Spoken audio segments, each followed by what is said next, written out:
Mahal mo ba yung anak ko? Oo naman, mahal ko yung anak mo. Kung ganun, gusto kong malaman kung may mabuti ba siyang lalaki sa tabi niya at kaya siyang protektahan. Hindi ho ako mabuting tao, pero kaya kong protektahan ang anak mo. Ang sinasabi mo ba sa akin, hindi ka mabuting tao? Hindi niyo pa siguro napapansin na yung mga mabubuting tao ay limitado lang ng moralidad. Marami silang boundaries na hindi nila pwedeng lagpasan.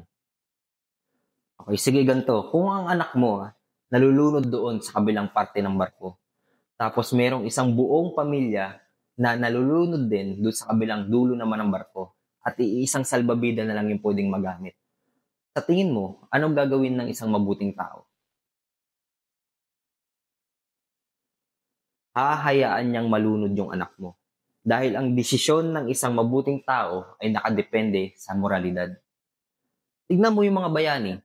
Handa nilang isakripisyo yung mga mahal nila sa buhay para lang iligtas ang mundo. Pero ako, kabaliktaran ng lahat ng yun. Matutuwa pa akong sunugin ang buong mundo. Tatapak-tapakan ko ang bawat abong madadaanan ko. Iihi ako sa mga puntod na may ngiti sa mga mukha ko.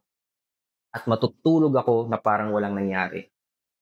Basta, hanggat ang alam ko, ligtas yung anak mo at payapang makakatulog sa tabi ko.